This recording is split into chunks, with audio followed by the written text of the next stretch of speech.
being helped. Right. But when you see Diego, right, you know, this is for him. And you can see it's clear and to the point, and like Diego had a lot of issues with anxiety and a lot of heavy things that a 12-year-old at the time shouldn't have to deal with, and like a service dog would have been super beneficial in those situations. And you guys raised the $9,000 friggin' dollars. Within the 1 week, we got $500 short, and then we planned another event the following weekend at that Saturday, and for an art auction at Negative Space. So we were tying it in together. Yeah, right. And Diego even pulled numbers for that one. He was super stoked about it. And but right before we went to that event to do it that day, Terrestrial Brewery was like, "Oh, we were supposed to stream it. We had all these problems. Here's $500." Oh, and like they let dogs, I think, into their place. They're all about dogs. They're there. big dog friendly place. So they were and then we're like, and like I remember being in a teacher meeting and telling one teacher like, "Oh, we got the dog," you know, we got the dog.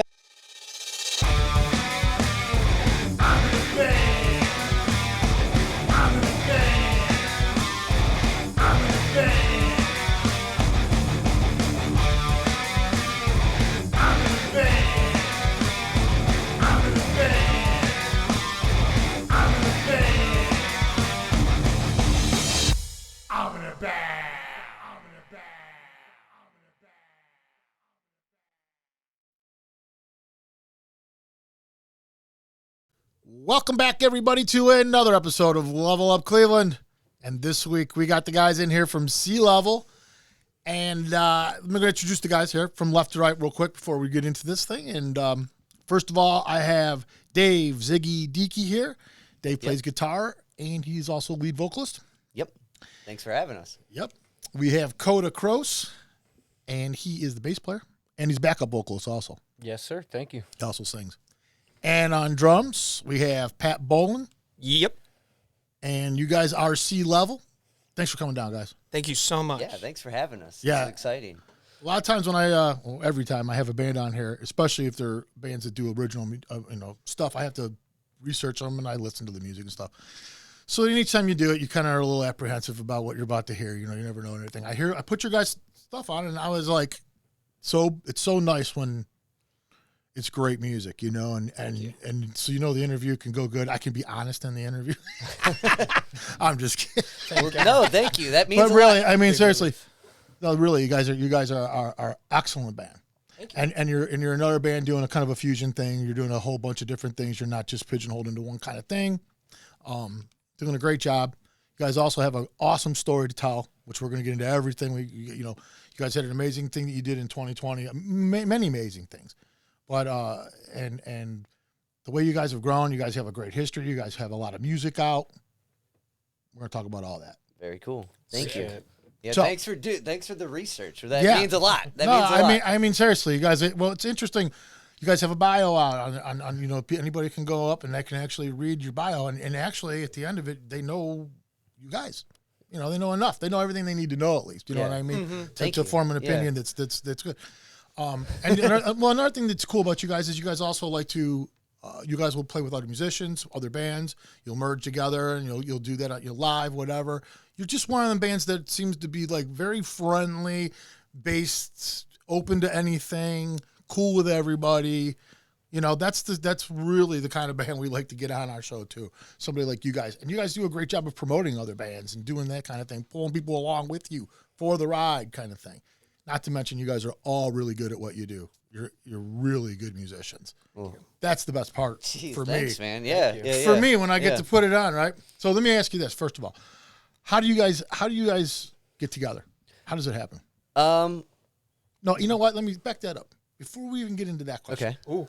I want to know about the name, because one thing about your name that was cool right from the start when we booked you guys, was that it's sea level. So in your brain, see what sea levels what that is, but it's the sea and the level. And when we did this show, because it's Level Up Cleveland, one thing I noticed right away was the word level is in Cleveland, right? So and I was like, wow, how can I make all this happen? Well, I wasn't that smart.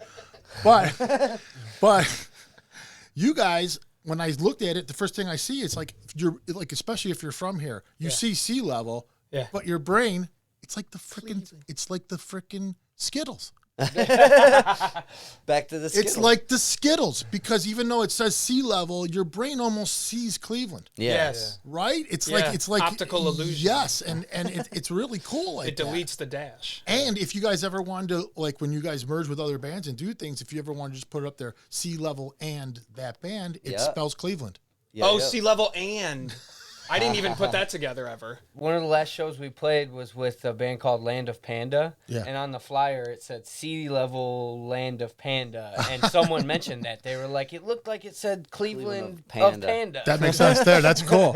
But no, I do think that's really neat. I think that's really neat how you guys, I mean, I don't know if that was planned. You know, I don't know, but but it actually is cool. You want to take the name, and then I'll take how we met? Yeah, okay. Cool. So, like, with the name, me in high school, I played in a band, and it was kind of a ragtag group of like a bunch of kids coming from different levels. One of which being Zach Dimmer, who used to be the bass player in Wanyama, and we were driving to a gig we had at Grindstone Tavern, which is now it's a bar in Berea. I can't remember what it's called now. No, it was Scoundrels. Now it's Grindstone. Oh. And we're going there trying to come up with a name, and the drummer's name was Tom Durr. Right? And he was a great drummer. He's a great guy. And we're trying to come up with like a name as we're heading there. And between Zach and my dad, because this was in high school, they came up with what if it was Sea Level and Durr because of Tom? Clevelander. Right? And then Tom goes and becomes like a Mountie or something. And like, I'm not even joking. He does something with nature now, and it's really cool. Like a forest ranger? Yeah, he does something super awesome. Mounties are Canadian. And like, American so we bounty. just got rid of the Ander, and in my mind, Sea Level was like kind of a cool, like weird character or something, and then now it's just what it is. No, it's so cool. it came kind of with that illusion in a way that you pointed out. Yeah, and like it's cool. I mean, because it really and you guys seem to be really big about the scene. You know, it's not like you guys are just coming up trying to do something for yourselves as a band and everything. You guys seem to embrace the entire scene around you. Like you really want to be a part of this thing that's Cleveland, the Cleveland scene. You know, like not everybody thinks that way. I don't think. You know what I mean? I think some people, you know, they're a part of the scene because they're into music, but not really willingly wanting to be a part of the scene. Does that make sense? No, that totally makes sense. If I can like kind of build off it, like we've always like, I mean, if we look at any like cool music movement, it's not just one band. If you think of the 90s grunge movement, you're not like, oh, you know, it's Nirvana, Soundgarden, Pearl Jam, the list falls out. And not even to make a movement or whatever, but the idea of like doing some type of self-expression, and that's your mode, right? It's, if you look at what that is, oh, here's someone just doing this thing for them. That's kind of like, that makes it kind of shitty. It's just I do this for me thing. Yeah. But there's also a positive twist on it when you look at it in a bigger picture. And for me, this is what is always and mattered is this aspect of it. If you embrace what you do, if it's cooking, if it's podcasting, if it's making music, making films, and you fully go into it, the people around you see that you're doing that thing. And they see you going all out and having a thing. So many of us don't have a thing. Like, so many of us go through life trying to find the thing, just wanting the thing, and how blessed we are all now to be here with our things individually and be able to share that. Yeah. But if you have this thing and you chase that passion, that is more important than what the thing is. And, like, that's the beauty of chasing what you like to do. Other people see that and can use that as a step towards what they want to do. It's an energy thing. It's an energy thing? Yeah, it's an energy thing. It's a thing that you give off an energy, and when you do, other people will pick that up, and it becomes their energy. Right. Mm-hmm. And, like, without that, it becomes that kind of self-endeavor. But it's way more beautiful to see someone blossom off what you've done. How do you guys get together? So me and Dave and I met when we were teenagers. I told you beforehand that my mom was a bartender. She bartended at a place called the Phoenix in North Olmsted. And it was called the Phoenix 2 for some reason. There was no Phoenix 1.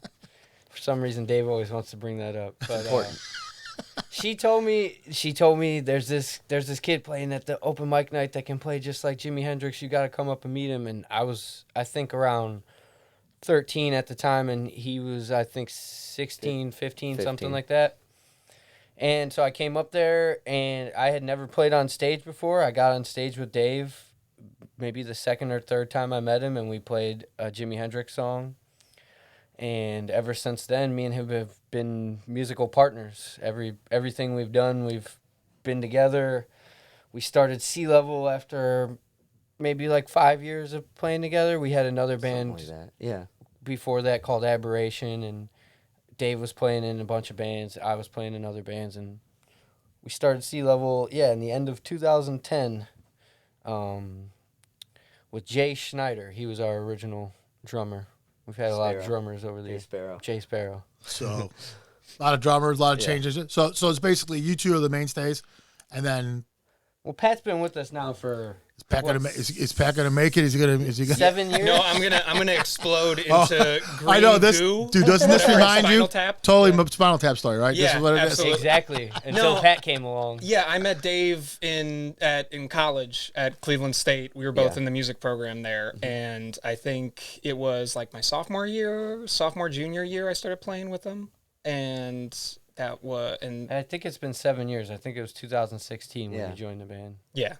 And that was the turning, like, me and Cody were always going uphill and stepping back with people. And then when Pat came in, it was like, finally, we can look at the stuff we want to do and, like, move on. And, like, that was such a magic moment because it's. And so he's able to duplicate what you guys are trying to write. He makes it better. Yeah, he makes it way better. Like, that's good. You brought up earlier that we'd like to do a lot of different sounds. And so every drummer we had before Pat was like, one could play punk really good. One could play rock drummer. Yeah, every one of them was good at one thing. And when we got Pat, it was like he could just do everything. Sweet. And just songwrite better with us. Yeah, that was for sure. Little aspects of tunes that maybe I didn't think of or Cody didn't think of, and be like, let's trim this. Let's have it go here. So I'm gonna do this. So he's got an arranging type mindset where you hear the whole thing. You're like, wait a minute, that's too many of those. I just get annoyed when things go on too long. The patience. It really That's is a good way to put it. It's really just like an ADD kind of thing. Like, this has been going on for way too long. Scratch that. He's a great composer. Drummers and ADD. I don't know what's going on, but it's a fuel. It's a fuel. Yeah, it is. It's a thing. So who does write the most? I mean, do you the guitar player, the lead? You know, like one thing I will say what I notice about this band that's really cool. You're a real good lead guy. You know, like you're really good at the front guy thing. You're really good at guitar. Thank you. You're a really good drummer, dude. Really good drummer. Thank you. But the one thing I noticed about this band is you stand out when I was watching this band. I'll tell you why, dude. Like especially in a 3-piece, you really got to be the glue. Like that brings the lead and the rhythm, and like you got to do both almost, kind of like tie them both together. And you're really good at it. Like you're like you stand out, you're prominent, but you're not annoyingly prominent. Like you play tastefully, but you're definitely in there. You know what I mean? Yeah. Playing cool stuff. Playing stuff that's not even really, he's not what he's even playing. It's just complimentary. Really cool. I think that's part of the reason why I really like this band. Thank you. I appreciate that a lot. That's one of the challenges of being in a 3-piece is, like you said, you kind of have to bridge the gap between the two of them.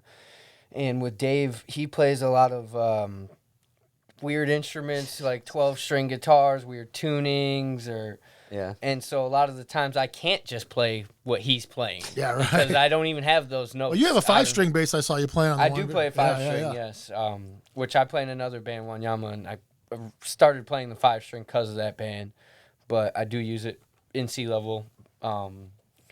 It does help kind of to match with some of his weirder tuning. That's cool. And what I've always, since I started playing with these guys, I've always just been like, man, Cody is the kind of bass player I've always wanted to play with, and it's just very exciting. Like me and him, we share a lot of music tastes and stuff like that. We a lot of the rhythm sections we both love, like Fishbone and stuff like that. I've always wanted to be in a band like that, and I wanted to play with a bass player like that. So it just is so easy, and my ear goes right to what he's doing, and I find it's just the most fun and easy thing to play with him. So is that what this band is kind of like? You guys have all done your time elsewhere with other bands doing other things and stuff, and this becomes a culmination of like all that, and you're like I want to be in a band where I can just do anything, all of it, and is that what this band has become for you guys, where it's like this is that band for you, where you can come here and just unload? There's definitely a level of comfort to it. A comfort level, a C level. Thank you. That was very good. Thank you. I don't know. I don't really go in with a certain idea of what a song or the band is going to sound like. I don't think any of us do. Maybe we do. I don't. But I definitely feel it's just a very natural back and forth sort of ricochet of bouncing off each other. I think what I'm saying, though, is like other bands, though, a lot of times if you're in a rock band, you can't, there's certain ideas you just can't bring to that band because it's a rock band. Where this seems like a band where you could just, is there an idea you guys are like, no, I don't really like that. That doesn't fit what we do. Not really. He's laughing because he brings so many songs to the table that me and Pat are like, yeah, let's not do that one. But it's not like that. It's because Dave does a lot of solo gigs and he has his solo thing. So sometimes there's songs that are written that just have in a loop mindset. Yeah, more of a loop. Yeah, he uses a lot of loop pedals. So solo mindset. Yeah, it has more, and we're like S level. We're not necessarily contributing to the song like we would in the sense where we usually do. But as far as like genres go and styles, yes, I think we've always like approached it from the sense of anything goes, and even things that we can't do that we've always wanted to do. At this point, we've now been able to find friends, that can do those things. Oh. So we're like, you brought up the video we have with Leah Mara where they're playing the violins. We can't play violin. With this stuff we could. What? Yeah, we can't do pretty female harmonies. Yeah, you know, right. Or we have on our new album we have a song with James Muschler, the drummer from Moonhooch, and playing tablas. He plays tablas in that sort of like Indian style, and it kind of makes it sound beefed up like Tool or something, and we could never do that on our own, you know. So it also comes from us liking pretty much all kinds of music. Yeah, we don't close ourselves off to being like we're not going to listen to world music. That's stupid or something like that, because everything you ingest is going to come out in one way or another. Whatever you listen to is going to come out in your playing, as long as you're listening enough and you're playing enough. You might not have to be actively being like, I'm going to do an Indian raga thing, but if you find what you like in that kind of music, you can find some way to kind of shoehorn it into a reggae song or something like that, whatever it is that Dave will come in with. Yeah, I got you. And so do a lot of the starting ideas come from Dave? And then I think so. Yeah, he's the principal songwriter. So you come in with the initial ideas and then because your bass line is definitely, like I said, it's not always root notes and stuff like that by no means. But so is that what you're doing? You're basically coming in with a rhythm, you're coming in with ideas and stuff, and then you're letting these guys kind of like I'll write a song, like a verse, chorus, bridge idea, and be like, help, what do we do? Is this good? You know? Yeah, right. And like, do you like this? And like, kind of build off what Pat was saying. Like, it's really cool because everyone can kind of take what they like and put into it. Now it's not just like my lame song idea, but it's our like shared interest. Yeah. So like one thing that stuck out on this new record, the title track, Pat's like, oh, that's just a Love Supreme, and I never thought of it like that. Like on Think for Yourself, like that beat, you said this is just a Love Supreme, and we love that record. As a band, like if we had to say one record we all love, that would definitely be one. And I only did it because I don't even know if that fits well, but I was really just hoping that Cody and Dave would be like, are you playing the Love Supreme thing? You know, because I was just, that's mostly why I was doing it. It's mostly just to entertain them. Yeah, right. It was almost like a joke you were trying to. Almost. And then I was like, oh, it fits. And then I started fucking with it a little bit more and more. It's amazing. That's the other thing, is that we do this over like a pretty long term, like we'll work on a song for a couple months. Yeah. We'll just shed it every practice. It won't just be like we just do it once and that's it. It's like there's certain bands, they work on an album on tour and then they record it after the tour because it takes that long for them to be like, this is the right part. Right. So I prefer that kind of long-term development of songs as opposed to just like going into a studio one day and just writing it. Yeah. So you guys go into a studio ready. Pretty much. The songs are pretty much done at that point, and you guys know what you guys are going in there to record. Yeah, at least as far as like the basic tracks. Sometimes Dave has some lyrics he's got to tweak, or melodies, harmonies. There's a lot of like kind of studio flavors that come later. Yeah, right. But as you're hearing it flesh out and everything starting to pile, and you're like, oh, it needs a little of this or it needs that. I didn't know. Exactly. It's kind of that kind of thing. That's when it's the final draft. Yeah, right. know? And that's what the studio's for. That's really Yeah. what it is. Not just to capture it, but for those little moments, the things that nobody even realizes as they hear these songs that went into these songs, these little things that you had to fill gaps with and That's what we call take things out of that you're like, oh, that doesn't belong. That's what we call the purple banana. What?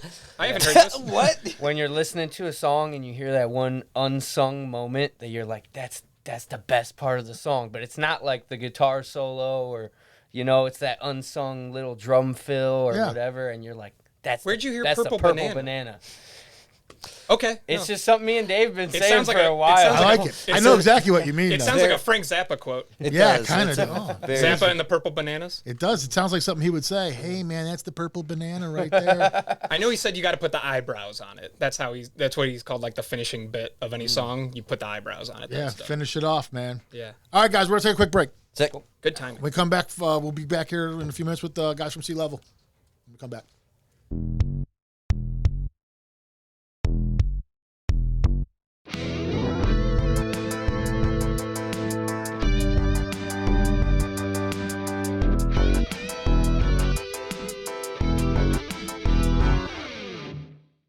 Hi, everybody. It's DJ Terry from the Homegrown Hit Show on 216 The Beat Radio with your list of rockin' events for the week. First, on Friday, May 5th, it's Mackin's Rock, and they're at Nathan's Patio out in Canton.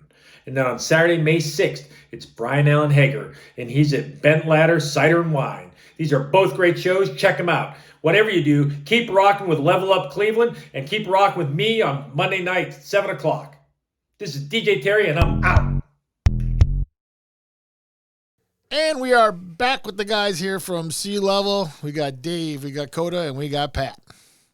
And I want to talk to Dave for a little while because just a little bit ago, I heard you say that you do a looper show. Yes. You do loops and stuff. Yeah. And we get that in here. Really? We got, I don't know if you guys are familiar with Craig Martini or Oh, yeah. Unified Culture or any of that stuff, but I mean, you like Craig. He's real good, man. And he does a bass looper. And it's super cool. It's kind of poppy, but it's still it's like amazing to watch. Yeah. And we've had Billy Sullivan in here. We've had Tyrone Hornbuckle. We were saying those guys all do little looper stuff and they're all involved in all that stuff, and it's really cool to see. So the whole idea of doing any creative endeavor, right, music or any of the things we lifted off before, but is finding ways that you can do it in any format. It's to fit into whatever situation is presented. And looping in my case has helped out a lot. So when we're doing a fest gig or something, the band can't do it, but they'll take me doing looping stuff, or a bar gig. And I think people like to see that thing become a whole song. Oh, there's that part. Oh, that's still going. Yeah, the build's cool. It's there's not too many things that are I don't know if maybe it's probably the same way with baking. If you see someone with powder, now it's a cake. That's kind of cool how that happened. Yeah, right.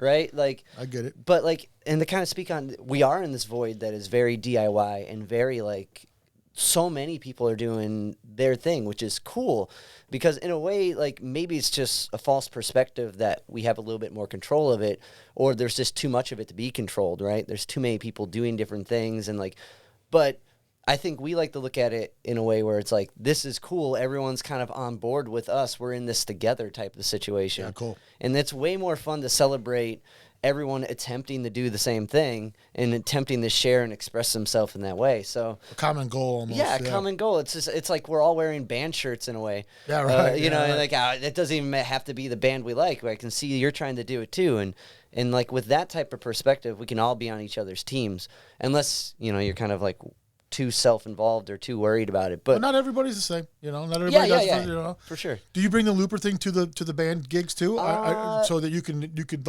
solo over a rhythm or anything like that, or you guys just We would never let him. We've done gigs where one of us couldn't make it. We did a gig where Pat couldn't make it, and I let him loop some stuff. And then me and Pat did a gig where Cody couldn't make it, and word on the street was that was a really good gig. People love. Well, we played. That was because we played on the street. That's why. It was a sidewalk. It was gig. a sidewalk gig. Oh, the word on the street was immediate. Yeah, it was the only word. It's just hard to keep. It's hard to. It's hard to keep with that locked in rhythm, because what I mean? it's so repetitive. Because when you have a rhythm section, especially me and Pat, we mentioned Fishbone, we like rhythm sections that can flow. like They flow and swing and sway and Yeah. hang behind the beat and go ahead of the beat, and you can't do that with the loop is just one consistent thing. It's like a click track. Yeah, yeah. it takes the organic part of Yeah, the whole exactly. lively. You can't build the energy. You can't take it away. Yeah. I'm just curious because Yeah, because you know it just when you have a 3-piece you do have limits, and if you can figure out a way to sometimes create an ambiance or something like that, you go with it. But you guys just invite another musician. Exactly. Yeah, we'd If be. we Yeah, can. yeah. Yeah, that's if what we you guys can. do. And another thing, Dave, is you have a podcast Right. that you do also, and you've been doing it for a little while too, right? I mean, you guys. Yeah. Gosh, I can't remember when I started it. But 2018. 2017, I'd say. a while ago, but it was never as consistent until 2020. And What's it called? First of all, what's it It's called? called Zig at the Gig, and it's similar to kind of what we're doing here, but just not as nice. Like I was gonna say it's exactly the same. The way he started it, he's kind of burying the lead. It's called Zig at the Gig because the way he started it was he had the idea of doing a podcast at the gig. So every Before the gig show. we played, he would try to interview whoever we were playing with in the van. And it was such a cool idea, but it was just logistically terrible. Me and Pat would be sitting outside of the van like, when can we go home? Are you done with the interview? And it didn't work out. Yeah. That idea. Because nobody of it. wants to do an interview before they play. yeah, Because there's like Or some- after. Well, yeah, It's, well. it's just yeah. It was too much. It was too much. You know, sound checks and everything. Just timing too, trying to Yeah. get things to time out right. Yeah. But it was fun. It was fun to try it out. And then like I work with Negative Space. I'm on the board there, and I book shows and run sound. And that's a nonprofit art gallery, Superior and 38th. And I started to promote their shows with that and just like interview the people that were coming on. And we had like a little setup. And then after that, 2020, our friend Michelle Gall, are you familiar with her? No. Mimi Arden is her band. She's a singer-songwriter and super talented. And she did this thing in 2020 where it was virtual shows for CLE, or virtual, I think it was just virtual CLE. Yeah. But it was all through Zoom. And like she booked it, and it was all like donation based, and whoever was performing that night, and it was like a songwriter circle, they got all the donations. And that was like the first Cleveland thing to do that. So everyone hopped on that. Gall got like super like swamped, and it was super cool. So I would interview all the people that she was about to have for that week, because no one was doing anything, and they're like, "Yeah, I'll put up with your banter, Dave." And so that's when it really started to become like a thing, and that's when I think Cody stopped making fun of me for it. yeah, because for years I loathed his podcast, and I just made fun of him, and I was like, you're not good at it, it's not happening. I made fun of it until the Mike Watt interview. Yeah. In Really? Yeah, it took a while. I didn't do it out loud. I was just like quietly like No, who you doesn't did. who I did doesn't it. have a I did it out loud. who doesn't have a podcast. Yes. Well, yeah, I mean, like, and there's a ton of them out there, especially Yeah. even locally. I mean, there's a Yeah. lot of people doing it, you know, and some are better than others. You know, I mean, that's all there is to it. Yeah, and, you definitely, Some are leveled up. yeah. Well, and I will tell you this though, you do get better. Yeah. You get better as you do it. Absolutely. You know, yeah, That's why I came around, because I went from being his biggest hater of the podcast to the #1 fan of the Yeah, podcast. right. Well, Listen to yeah. every episode. And I listen to every episode now, and I make get sure I He give him does have a notes lot of notes. back and everything. And yeah, in 2020, because of the shutdown and people didn't have as much to do, he started to get bigger and bigger interviews and started to interview some of our heroes. And that's when I started to be like, well, maybe can I come on the podcast and help you interview these really cool people? And you can't help but laugh, like you're like, oh yeah, yeah. It's like, yeah. Well, so that's part of like the beautiful part of our relationship. Cody will always check me, and I hope Cody knows I always will check him in a way. And like, it's an honest, and it's helpful, and it's not just like to put someone down, but it's like an honest reflection, because we're both doing this thing, just kind of like how everyone's doing their thing, like we were talking about earlier. And if sometimes not people aren't as open or aren't as honest with like what you're doing or how you can do it better, because they're worried about how they can do themselves better. So to get that type of feedback and to be like, yeah, I made fun of you every time, and like it's that means more coming from someone who wants to see it grow and then wants to get involved. And like I feel like that's how we handle our stuff musically too. And I think now it's at a point where we're like, we trust each other. Not that I didn't before. No, I know what you mean. I totally know what you mean. We talk about it on the show all the time, the whole trust thing that builds in a band and how that changes everything once it happens. The podcast is just an audio podcast. Is that what it is? There's some video. Like I put it all out on YouTube as a single image and like do all the photos. So you do put it up on YouTube also. There's some of them that are video. Like I'll take the Skype call and like put that up there and like, but yeah, for the most part, it's just audio. And you just got everything on Spotify. You got them on all the platforms wherever you get wherever you listen to your podcast. Yep. That's where you can get it. That's always a great one. That's cool. Well, that's great, man. And I encourage people to listen to all that. You know, that's another thing. We get a lot of the podcasters. We're not a lot yet, but we're in the process of trying to get more. We had the girls from Locally Grown on here. Yeah. You guys are aware of them. Yeah, they're cool. Yeah, they're awesome. The Jordan girls, the Jordans. And and to do more of that kind of thing. Go on each other's, cross pollinate.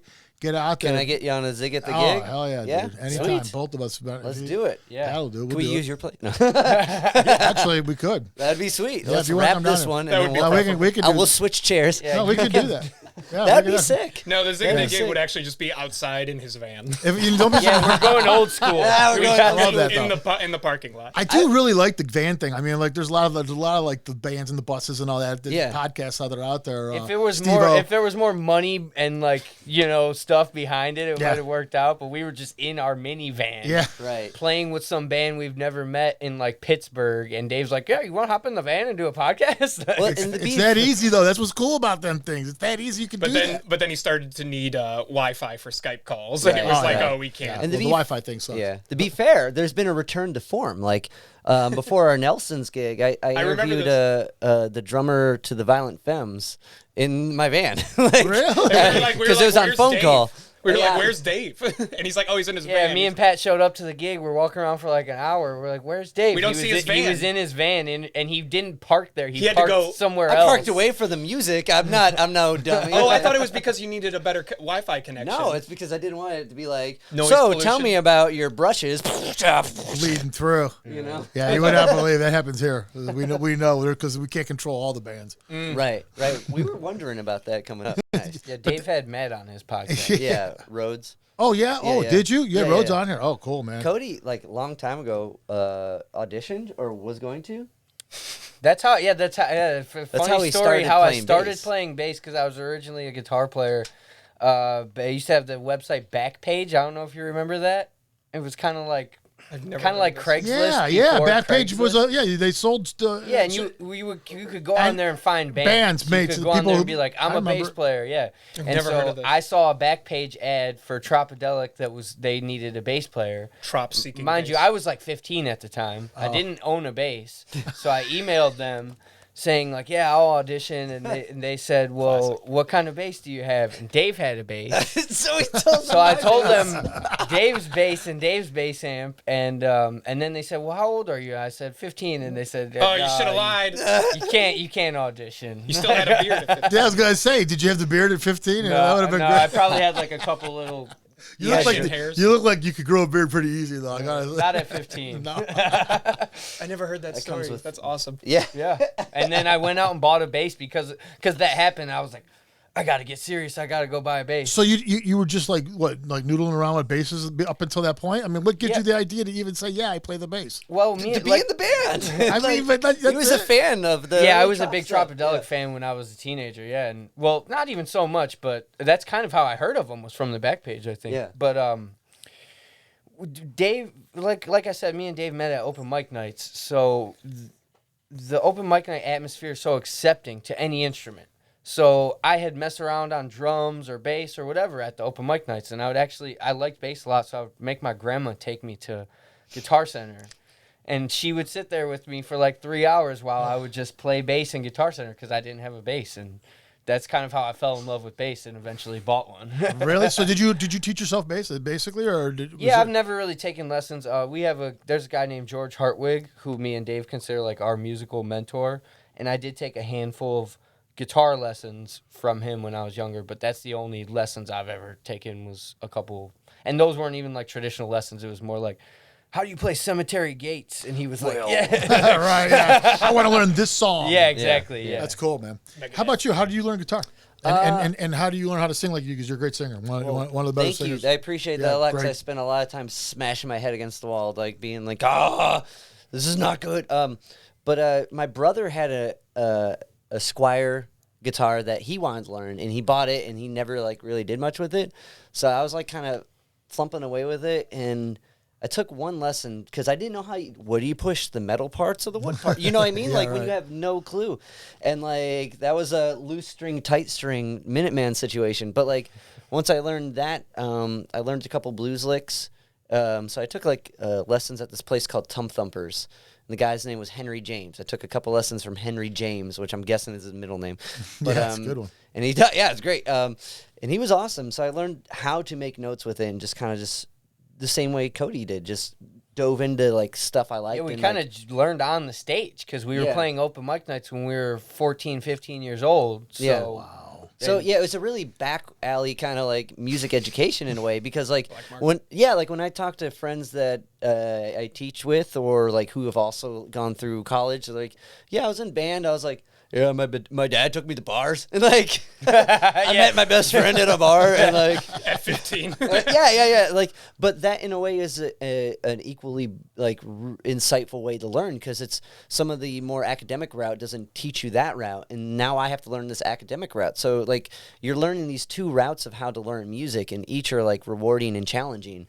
But and it keeps that endless cycle of learning something new, which keeps it endlessly. Interesting. Yeah, but it takes a certain kind of person to do what you guys did. I mean, like not everybody thinks this way. I mean, this is like a very different way of thinking. Like you guys, Like- well, because you guys took it on fearlessly almost, to be honest with you, in my opinion. That's what it sounds like. Like before, how many people learn their instrument and are scared to death to go out there and give it a try in front of people. Right. You guys are learning while you're out there giving it a try in front of people. What I can mainly attribute that to was this group of older musicians at the open mic nights that accepted us. Encouragement. Yeah. So we weren't going out and playing for other teenage kids that might have been like, yeah, you suck. But we were going out and playing for these older guys in these bars who we would get off stage and 10 people would come up to us. Oh, that was so amazing. And so we were encouraged from the rip. No matter how bad we were, they just accepted us and invited us in. Yeah. And that kind of caused the fervor, the whole thing that you guys seem to have, where you guys became kind of in the obsessed kind of part of learning this and becoming the obsessed musician. Yeah, and that was at that age where we're trying to figure out who we are and what benefit we have for anything. And to build off that was kind of our home brew. That's what we were kind of growing up in musically. And at that, not too far after that time, I did a tour with this band State Radio, and like they were so accepting with their crowd and how they interacted with people.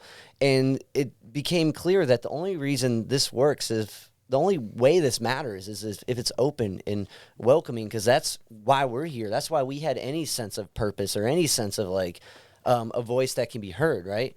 Is letting someone be heard, listening.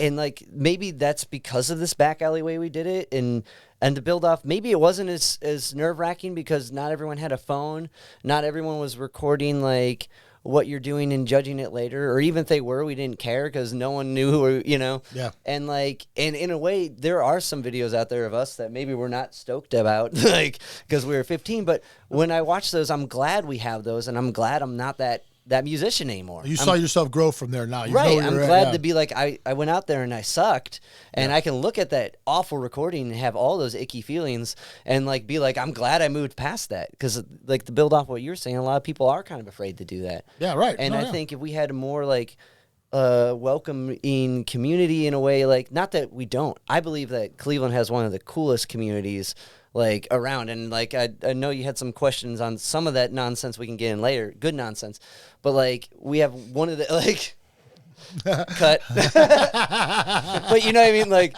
but we have one of the most supportive like scenes around, and like, and that's part of like what we want to do is continue that. Yeah. And that, Well, let's talk about some of that. Let's talk about some of the stuff that you guys have done, because I got to tell you what, in my research with you guys, I get to the part where you guys are doing this stuff in 2020 and pulling it off. Like, let's just talk about that. I mean, you guys are pulling off some big numbers when you guys, at the end of some of these benefits that you guys were doing and helping out a lot of things and people, and some stuff that a lot of people were talking about. You guys were actually doing it. And there was other bands.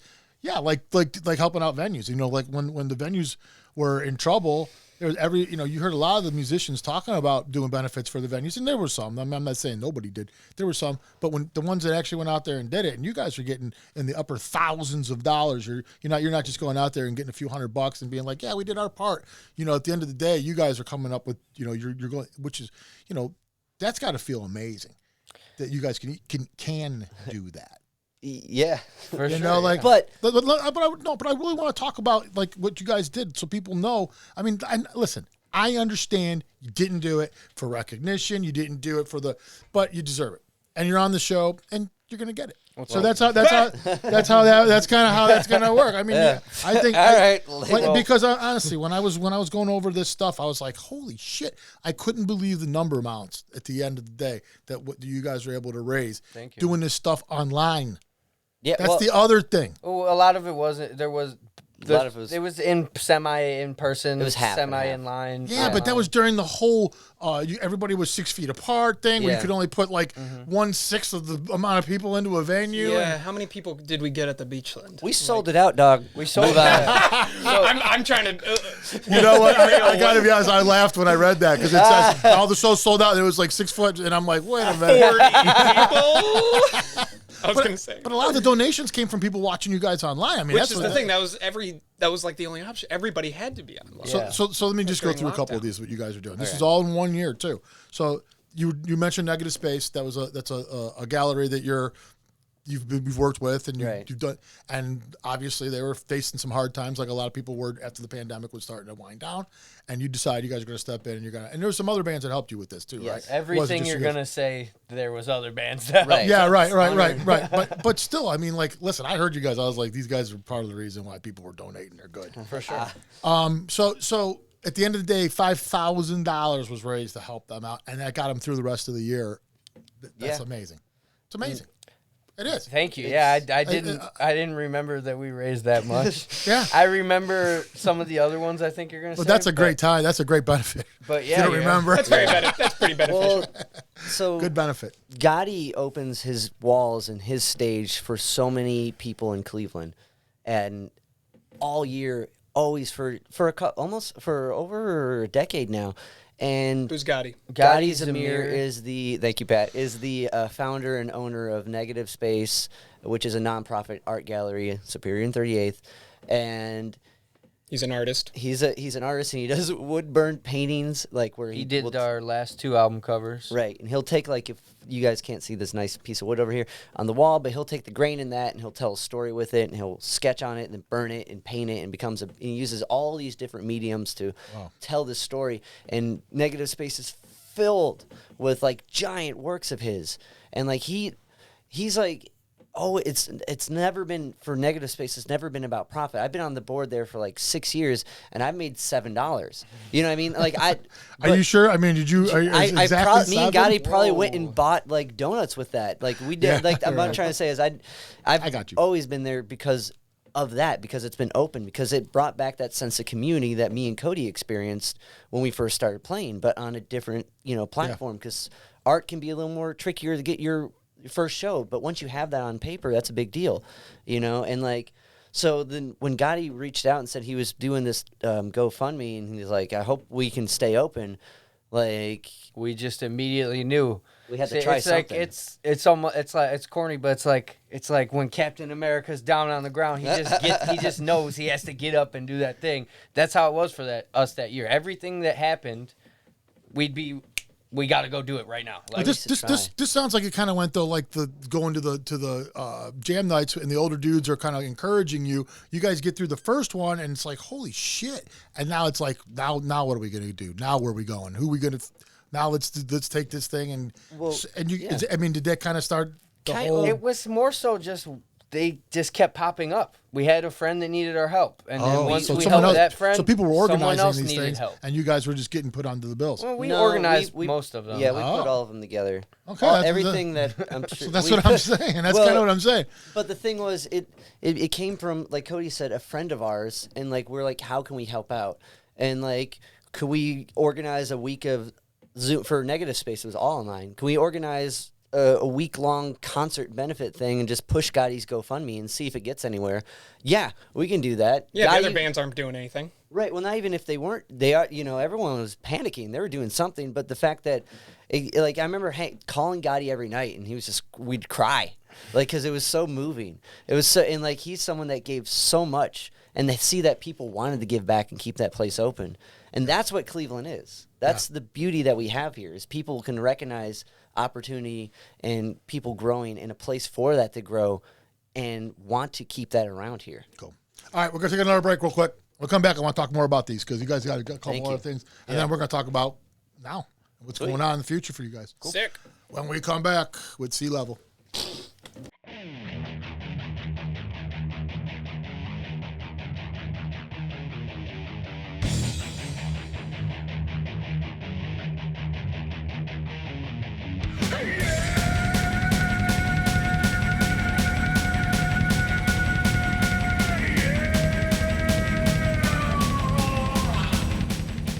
What up, Cleveland? I am ZM Delgado, author of the Rust Belt Rock Review at ZachOLantern.com, and this is your weekend concert calendar update. First off, Friday the 5th at the Foundry. It's Off With Their Heads, with special guests Single Mothers and Pillars. Up next, Saturday the 6th at the Grog Shop. It's Hosta, with Dogs Run Free, Hunden, and Tusky. Finally, rounding out your weekend, it's Sunday the 7th at No Class. It's the Hers Collective, featuring Condensed Flesh, Unity, Orphans, and Dusty Bucket. There you have it, Cleveland. That's a weekend of rock and roll right in front of you. All you gotta do is go buy the ticket and take the ride. Until next time, rock on, Rust Belt.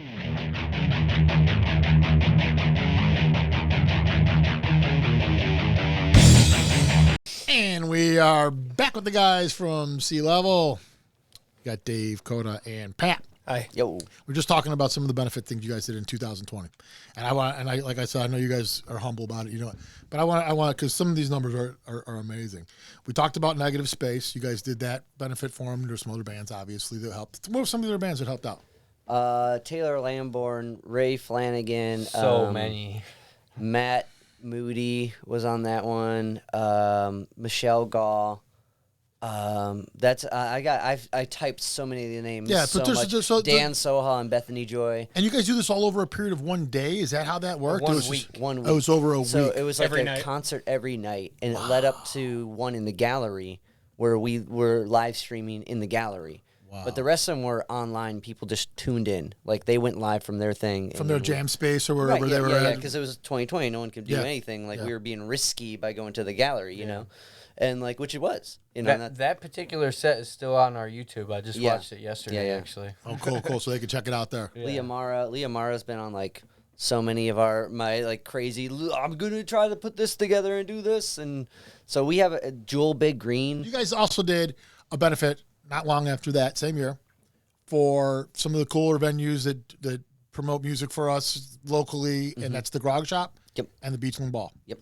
And this was for both at one time. Is that what it was, or is it? Yeah, so that year was our 10-year anniversary as a band. So I was kicking around ideas of how can we celebrate this 10-year anniversary in a time when You can't do much you celebrating. can't do much. Yeah, Yeah, right. We couldn't just be like, everyone come out and risk your life because we've been a band for 10 years.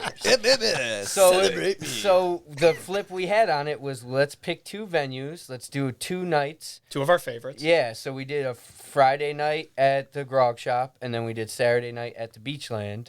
Like Dave said earlier, we sold them both out.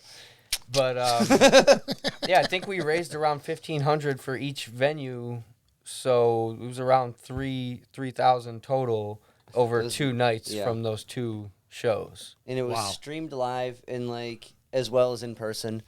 And each night we brought up another person from another band that meant a lot to us, that we grew up playing with, and we learned their material and backed them for a tune or two, and then they played one of ours with us. That's cool. Just traded. So it was about 3 people each night we brought up and did the song swap thing with. Cool, man. Cool. Like you said, when you sold these places out, Oh yeah.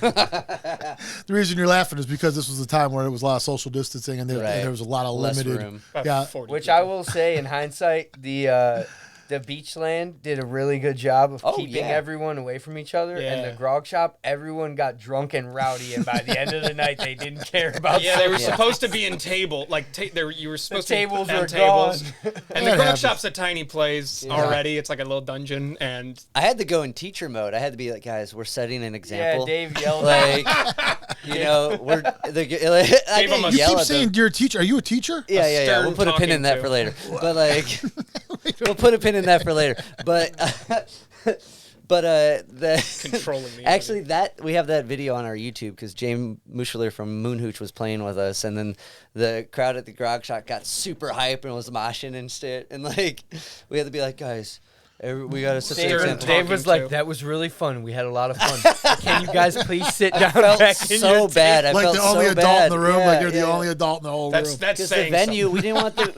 we want the grog shop to still be here, y'all. Like, Cool though, but it all worked out though. Yeah, you guys yeah. were able to do that.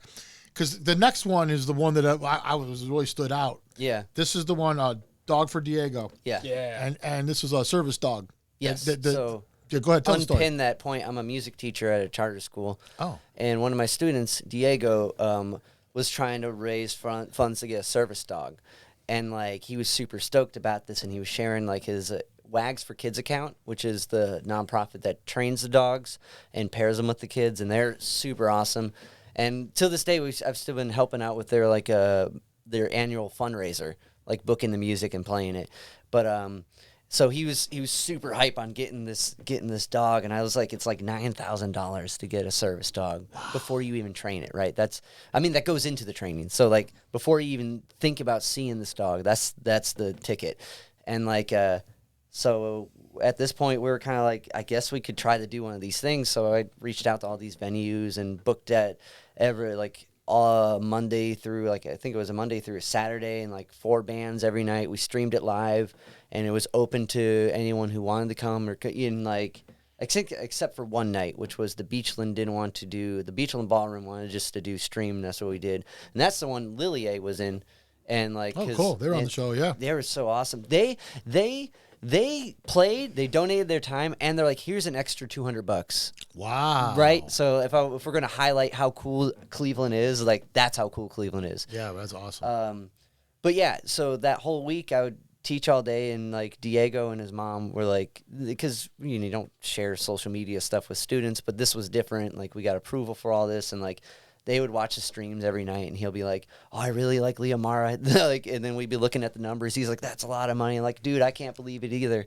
So like that one, like I think with anyone who wants to do anything to benefit anything, the more clear it is, and the more you can see where it goes. Like there's no facade. There's no like we're gonna donate to a company that's gonna do something with this money. And this is going to this child. Yeah, you know? or like you're helping the people of the hurricane Right, victims. right. You don't You see don't any of these know, victims. yeah. You're you just don't know throwing how they're being helped. Right, but when you So- see Diego, Right. this is for him. And you can see it's clear and to the point, and like Diego had a lot of issues with anxiety, and and a lot of heavy things that a 12-year-old at the time shouldn't have to deal with, and like a service dog would have been super beneficial in those situations. And like, And you guys raised the $9,000 freaking within dollars, the one man. week, we got $500 short, and then we planned another event the following weekend at that Saturday, and for an art auction at Negative Space. So we were tying it in together. Yeah, right. And Diego even pulled numbers for that one. He was super stoked about it.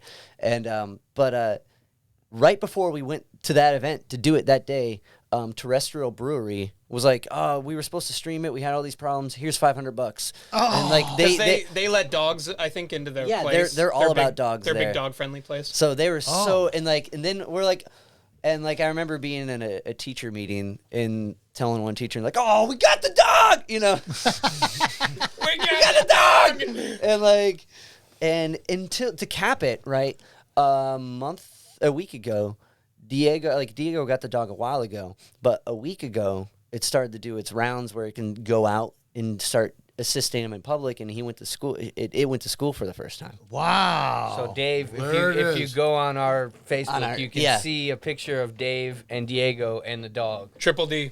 Wow, yeah. Dave Oh, Diego yeah. the dog. So, and that was only possible because of that, because of everyone. Do you know the caring. dog's name? And the dog's name's Luna. Oh. And Like the bakery. Like the bakery. And a side note, Jim Tomey's wife named the dog. Really? What? Yeah. How? Cool. It's a great story. She is a super she's someone who donates every year to Wags for Kids and names some of the dogs. And like when I was talking with the Sarah from Wags for Kids about having Diego do some stuff, and when hearing how, because he goes to all the trainings, like kids don't go to all the trainings. Diego goes to all the trainings, and he's so into it. That's cool. But yeah, it's so Change cool. his life. Oh, yeah, totally, right? I mean, Everyone like, who was change his on life, that man. bill did. Yeah. And now it's here. It's at my work. It's That's crazy. cool. That's it's sweet. so crazy. It's like fulfilling, I guess is the word. Like you feel, Yeah. like, you put in this work, but then what you get back, it's like, until you do stuff like that, you wouldn't know how it feels really. Yeah. Like, That's the payoff. It's so cool. it is. It's so cool that you guys did that. I mean, So- seriously, all these things. You I've never had them thrown at me like that. So you said it was 5,000, 3,000, 4. 4? that's what it said. Actually, it did say 4,000 Okay, for the so beach. 5,000, 4,000, and Then another 9. 9,000. 18. So that's $18,000 we raised in 1 year for charities. Wow, and then guys. we did the knitting for the NICU. Yeah, I was gonna say Amy Baker. Wasn't that Amy? 20,000? And Baker? Amy was Diego's other teacher, and she had a bunch of her child had a bunch of like issues. Birthing and complications. birthing complications, and like so that year we were like, let's do this again. Like we can do something. Let's at least try. And that's the whole thing. None of these things we thought we would ever accomplish. Absolutely not. These Yeah, are right. When he told me 115 $9,000 for a dog, I was like, buddy, we can get a couple thousand, but Maybe. we're not. Yeah, maybe. Yeah, we'll do what we can. And, You like, guys I- got $9,000. It's And unreal. to be fair, like the fact to see this dog is still surreal at work. To see this dog is like, I don't believe it happened. It's like, it's the great white buffalo. It's not real. Well, it's funny. Like- It's funny that you attribute like all them nights, all that moving equipment, all that stuff that went into it to this dog. It's like they're Right. like the equivalency. It has no of, idea. It has no idea. Luna. It has every If you're idea. listening, Luna. what went into that dog. Yeah. That's awesome, though. I mean, seriously, these are real good stories. These are real stories of like stuff that this is feel good shit. Anyone who wants to like do a thing and be like it can be beyond what you're doing if you just do it and try it, you Yeah. know? And like That's I think in the fact that we can do that around like we all play music and we're gonna celebrate this, and if we can set aside our egos and money and put it towards like a dog or a baby, like I guess, or a venue, a building, we can get past that and really celebrate what it is and what we're here to do. Music and can each make other. a dog. Music can make a dog. Yeah, literally.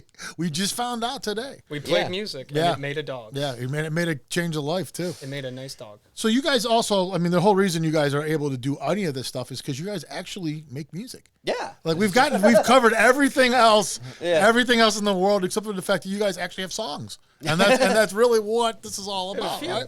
Yeah. You guys got multiple albums, like 3 albums, pretty Yes. much, and that, I find that fascinating too. You guys are putting out LPs, you guys are putting out whole collections of work in a time right now where singles are the way to thing, go, for but sure. you guys are going ahead and doing it, and a lot of times just is the ability to do that. You guys are able to write enough music in a timely enough fashion that's quality is still in place, that you can put out a whole collection of work versus having to do the singles thing. I mean, I think that's part of it, right? Would it be fair to say? Yeah, totally. Yeah, we picked some stuff from the albums to release as singles. Yeah. Oh yeah, no, yeah, yeah, yeah. but after I'm talking about the whole thing that's going on now, where a lot of these bands now they write a single, they put out a single, they have a video attached to it sometimes or whatever, and then a month or two later they put out another single, and I guess some of them after they put out 8 singles, they'll create. Okay, now I have my collection of work, but they release them one at a time. You guys are releasing them as a collection of work. Yeah, we've always wrote stuff in sort of batches and gone out and played it in batches. So we have our first batch of tunes that we played for many years, and then we wrote some more tunes and then cycled some of the first batch out, and then the next batch, and it's just slowly been like that. Certain songs have stuck around the whole time we've always played them, and then 'Cause it certain seems ones like we people- haven't played since Because 2011. it seems like either people like them or people don't like them.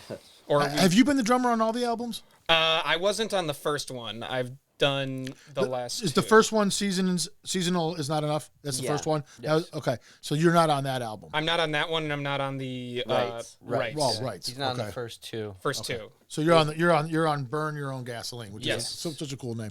Thank you. It is. It's such a cool name. It's really cool. But yeah, so and all your music is streaming for free, right? Basically, you can go on any of the platforms and get your music.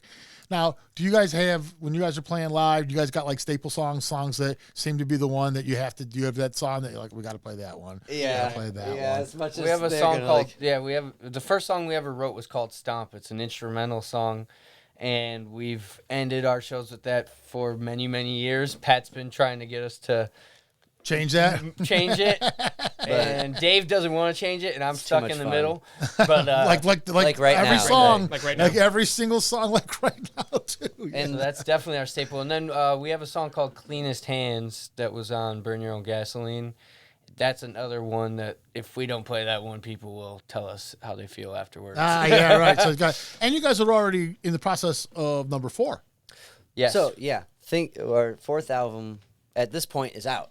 It's because we're in the future. Yeah. now. We're in the future. That's right. This is So April. March 4th. So it came out. it March came out. 4th. It's called Think for Yourself, and we're halfway through the 5th one. So Oh, really? yeah. yeah. So That's your guys. So you guys are that band. So Yeah. you guys put something out and you don't wait. You don't spend too much time thinking about what just went out. You're already. What's next? yeah. Yeah. That's awesome. Yeah, there's a cycle to it, because it takes a while to record albums. So once we get the batch written, we're recording it. That may take a year or two, and in that time, we're already writing the next batch. Yeah, So, right. Yeah, you guys.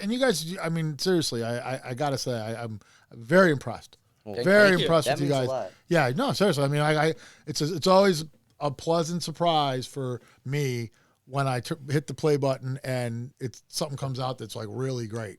And you're just like, wow, man, And I was actually watching videos too. So Yeah? it was, so, it's a little different perspective sometimes than if you're just listening.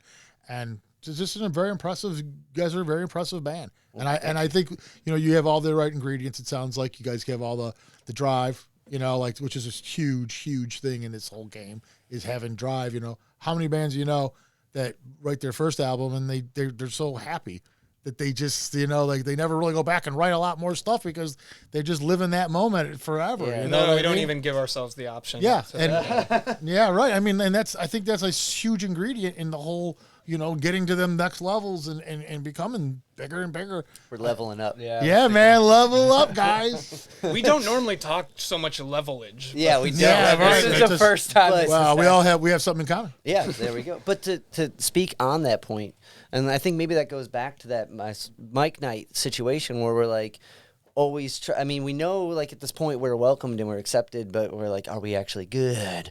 Yeah. The existential like drive to keep trying to do something that we enjoy and love, and that's been part of that process. Yeah, no, So you it's guys, like- you're good. You're good. Trust me, I'm not telling you right now. I know a lot of people are about to find that out if they didn't know. I mean, if whoever's watching this and they want to go check it out, definitely, I would definitely go find out what these guys are all about, man. Well, Thank thank you It's so not much. hard to find them. Sea Level. There's no other Letter bands named C Sea Level. dash. That's another great thing. No other bands named Sea Level. Good job. Well, that's good to hear because we have found a few over the Yeah. years. Oh, have you? I Yeah. couldn't find any. Okay, that makes us happy. Well, that means I'm glad that our search recognition, We have whatever is. obliterated Yeah, right. You guys got a better sense. But All right, guys. Thanks for coming down. We're thank gonna. you so much for Yeah, having man. this was a Cool. blast. Thank you so much for having us. Thank you. Fuck yeah, man. It was We great. appreciate you. Check You out our and new Pat. album. Thank you. Think for What's the yourself. new album called, by the way? Think for yourself. Okay, Think for Yourself. Think for And Yourself. like I said, that'll be on all the platforms. So you Yep. can go check that out. And all Yep. we have 4 of them total. Check it all And out. we'll also have another live, like 3 or 4 more live videos that accompany that with the Dream Catchers, because I know you brought that up earlier. Yeah. So we did a whole session, and that should be up by then as well. Cool. Cool. All right. Awesome. Thank you. That's Thank it you. with us. All right. We'll right. see you guys next week. Thank Peace you, out. guys. That'll be fine.